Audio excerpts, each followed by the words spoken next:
குளிர் சேர இன்னும் நாள் பார்ப்பதென்னவோ நான் உனக்காக பிறந்தவள் உந்தன் நிழல் போலே தொடர்ந்தவள்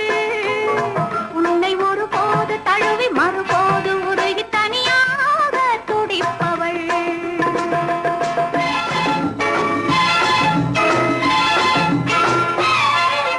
முல்லை செண்டாகவே